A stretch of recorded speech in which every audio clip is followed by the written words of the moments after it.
Kayamkulam MLA. U പ്രതിഭയുടെ മകനെതിരായ കഞ്ചാവ് കേസിന്റെ അന്വേഷണം കുട്ടനാട് എക്സൈസ് റേഞ്ചിൽ നിന്ന് എക്സൈസ് നാർക്കോട്ടിക് സ്പെഷ്യൽ സ്ക്വാഡിലേക്ക് മാറ്റി. മകനെതിരെ എക്സൈസ് വ്യാജമായാണ് കേസെടുത്തതെന്ന് യു പ്രതിഭ എം.എൽ.എ. പരാതി നൽകിയിരുന്നു.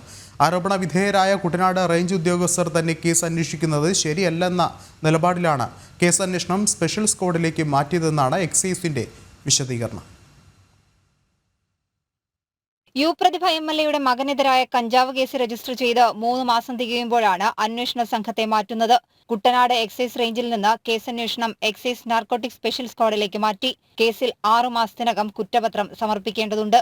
മകനെതിരെയുള്ളത് വ്യാജ കേസാണെന്ന് ആരോപിച്ച് എക്സൈസ് ഉദ്യോഗസ്ഥർക്കെതിരെ യു പ്രതിഭ മുഖ്യമന്ത്രിക്കുൾപ്പെടെ പരാതി നൽകിയിരുന്നു. എക്സൈസ് അസിസ്റ്റന്റ് കമ്മീഷണർ ആർ അശോകനായിരുന്നു അന്വേഷണ ചുമതല. എം.എൽ.എയുടെ മകൻ കനിവ് കഞ്ചാവ് ഉപയോഗിച്ചതിന് സാക്ഷികളില്ലെന്നും പ്രതികളെ വൈദ്യപരിശോധനയ്ക്ക് വിധേയമാക്കാതിരുന്നത് വീഴ്ചയാണെന്നുമായിരുന്നു സംസ്ഥാന എക്സൈസ് മേധാവിക്ക് സമർപ്പിച്ച റിപ്പോർട്ടിലെ കണ്ടെത്തൽ. എം.എൽ.എക്ക് ആശ്വാസം നൽകുന്നതായിരുന്നു റിപ്പോർട്ടെങ്കിലും ഇതിന്മേൽ തുടർ നടപടികൾ ഒന്നും ഉണ്ടായില്ല. ആരോപണ വിധേയർ തന്നെ കേസന്വേഷണം നടത്തുന്നത് ശരിയല്ലെന്ന വിലയിരുത്തലിലാണ് കേസന്വേഷണം എക്സൈസ് സ്പെഷ്യൽ സ്ക്വാഡിന് കൈമാറിയത്. ഡിസംബർ 28-നായിരുന്നു നാട്ടുകാരുടെ പരാതിയിൽ തകഴി പാലത്തിനടിയിൽ നിന്ന് കഞ്ചാവ് ഉപയോഗിക്കുന്നതിനിടെ യു പ്രതിഭ എം.എൽ.എയുടെ മകൻ കനിവടക്കം 9 പേരെ കുട്ടനാട് എക്സൈസ് സംഘം പിടികൂടിയത്. ഇവരെ ജാമ്യത്തിൽ വിടുകയും ചെയ്തു. എന്നാൽ ആരോപണങ്ങളുമായി യു പ്രതിഭ എം.എൽ.എ. രംഗത്തെത്തിയതോടെയാണ് സംഭവം വിവാദമായത്. ജനം, ആലപ്പുഴ.